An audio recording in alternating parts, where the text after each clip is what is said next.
ठीक है ना। Frequency and wavelength are inversely related. ठीक है ना। Frequency and wavelength are inversely related, ध्यान रखना। इसका प्रोडक्शन कैसे होता है, ये पूरा शीट दिया हुआ, इस शीट का मैं पीडीएफ बना के आपको लिंक के तौर पे यहाँ डाल दूंगा। आपको ये याद करना पड़ेगा ये टेबल कि किस ऑर्डर में है ये। अब देख लो, सबसे ज्यादा वेवलेंथ गामा रेज का होता है, और गामा रेज कैसे निकलता है, radio active decay. Radio activity से एक ही चीज रिलेटेड है, गामा रेज।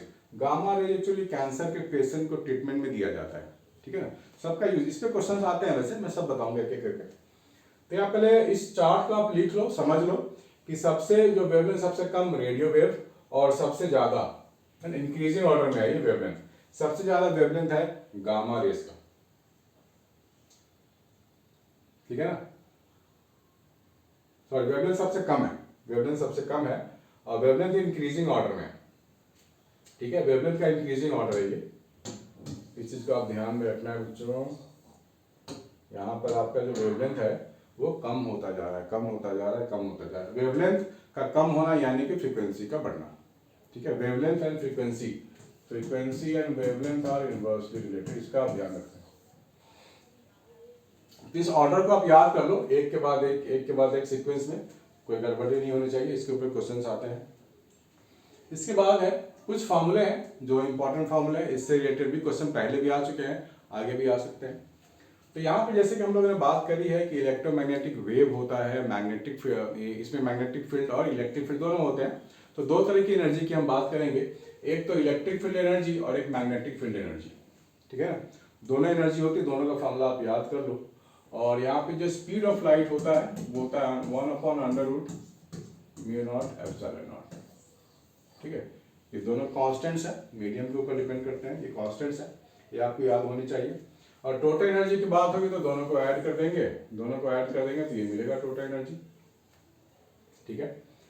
और जहां तक इलेक्ट्रिक फील्ड और मैग्नेटिक फील्ड के वेरिएशंस का सवाल है, वो ऐसे वेरी करते हैं। देखो, जैसे हम लोगों ने ऑसिलेशंस में, वेव्स में पढ़ा था ना, ये बिल्कुल उसी इक्वेशन के अकॉर्डिंग वेरी करते हैं, ठीक है।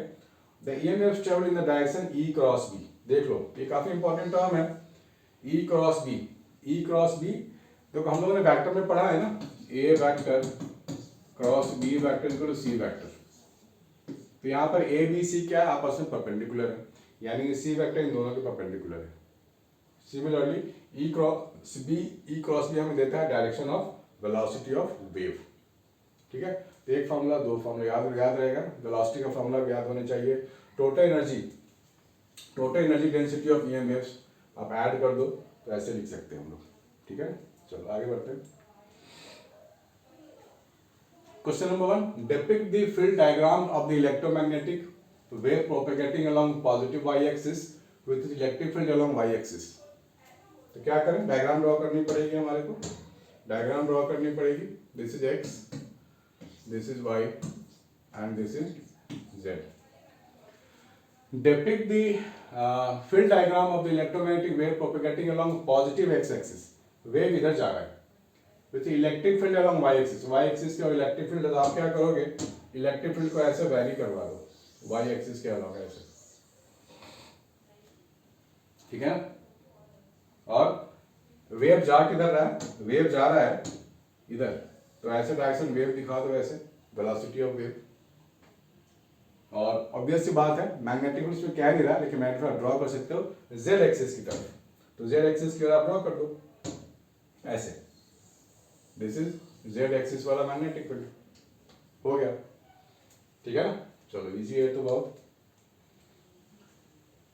Prove that the average energy density of the oscillating electric field is equal to that of the oscillating magnetic field. कह रहा है इलेक्ट्रिक फील्ड वाली जो एनर्जी है ना, वो मैग्नेटिक फील्ड वाली एनर्जी के इक्वल है। तो कैसे है देख लेते हैं। एनर्जी के लिए हम लोग क्या लिखते हैं formula, half epsilon not E square.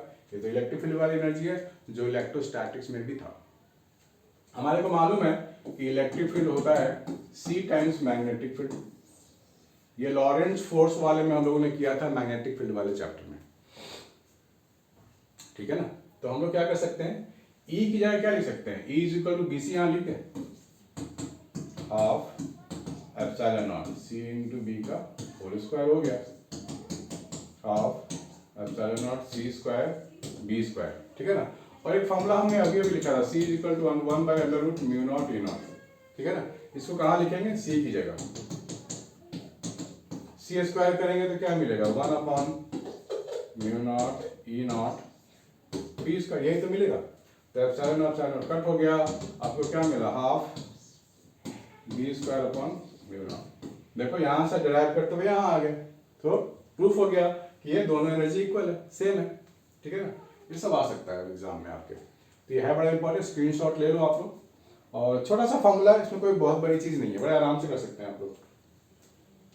ये मैंने आंसर में यहाँ पे डाल दिया है।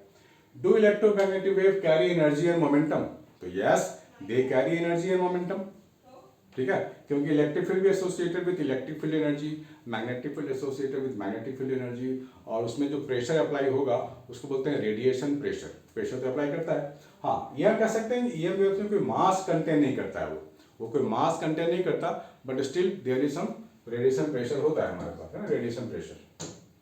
इसको कैसे लिखेंगे, EM waves carry energy and momentum without having mass and exert pressure, which is known as radiation pressure.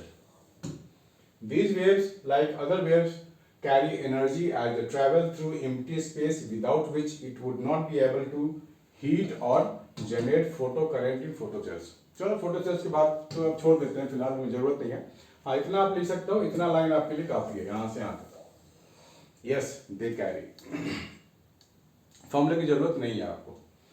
The electric field of an electromagnetic wave in the space is given by this, ठीक है, t seconds में, x metres में है, find the wavelength. अब आप ध्यान से देखो, अगर हम लोग इस फॉर्मूले को जनरल फॉर्मूले से कंपेयर करें तो क्या लिखेंगे, E is equal to E not क्या cos omega t plus k x, ठीक है ना, ऐसे लिख सकते हैं। तो यहाँ पर ओमेगा की वैल्यू 10 टू द पावर 7 है, ओमेगा है 10 टू द पावर 7, ओमेगा का फॉर्मूला तो आपको मालूम है 2 पाई इंटू फ्रीक्वेंसी। तो यहाँ से आपने फ्रीक्वेंसी निकाल ली, यहाँ से आपने फ्रीक्वेंसी की वैल्यू निकाल ली 10 टू द पावर 7 अपॉन 2 पाई, ठीक है। और वेलोसिटी क्या होता है, लैम्बडा इंटू फ्रीक्वेंसी होता है वेलोसिटी, और ईएम वेव्स की वेलोसिटी तो फिक्स है, जो लाइट की स्पीड होती है इन द वैक्यूम वही तो ईएम वेव्स की स्पीड होती है, यानी कि 3 into 10 to the power 8 metre पर सेकंड, ठीक है ना। लैम्बडा पता नहीं है, लेकिन आपने फ्रीक्वेंसी तो निकाल लिया है ना। फ्रीक्वेंसी क्या है, 10 to the power 7 upon 2 pi.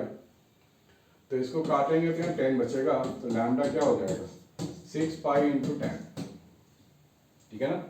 Lambda मिल गया, लैम्बडा मिल गया 6 पाई इंटू 10। याद रहेगा आपको, फ्रीक्वेंसी वेलोसिटी, वेलोसिटी याद होनी चाहिए। तो लैम्बडा आपको मिल गया 60 पाई, इजी है ना, चलो अच्छी बात है। Which part of the electromagnetic spectrum is used in radar? देखो राडार में कौन सा यूज करते हैं, ठीक है, तो राडार में हम यूज करते हैं microwave, microwave is used in radar. तो इसके लिए भी ये ऐसे ऐसे क्वेश्चन, यूज वाले क्वेश्चन तो बहुत आने वाले हैं। फ्रीक्वेंसी रेंज, तो माइक्रोवेव की फ्रीक्वेंसी क्या है, हम लोग यहाँ पे चले जाएंगे। फ्रीक्वेंसी रेंज के लिए भी जो डाटा होता है ना, मैं डिस्क्रिप्शन बॉक्स में डाल दूंगा, सबका फ्रीक्वेंसी रेंज में डाल दूंगा, ठीक है।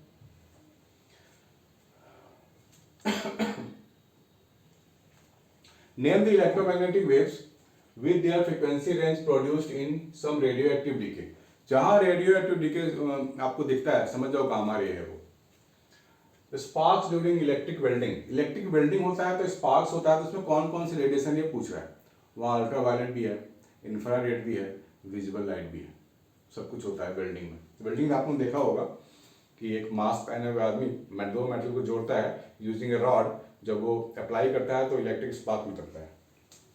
टीवी रिमोट में रेडियो वेव्स होते हैं, टीवी रिमोट में सॉरी इंफ्रारेड रेडिएशंस होते हैं टीवी रिमोट में। तो ये सब यूजेज हैं जो आपको काम में आएंगे। और एक टेबल मैं चार्ट बना के यहाँ पे डाल देता हूँ डिस्क्रिप्शन बॉक्स में लेक्चर के बाद, उसको उसमें देख लेना, उसमें फ्रीक्वेंसी रेंज भी होगा, सबका यूज भी होगा, ठीक है बच्चों। तो काफ़ी ईजी है ये चैप्टर, इसमें ज़्यादा कुछ आपको टेंशन की जरूरत नहीं है, 3 नंबर तो आपको पक्के हैं इसको अगर आप कर लेते हो तो बच्चों अगर आपको पसंद आया तो लाइक कमेंट शेयर जरूर करना, सब्सक्राइब नहीं किया है तो सब्सक्राइब कर लो बेल बटन के साथ। मिलते हैं नेक्स्ट वीडियो में, बाय बच्चों, टेक केयर।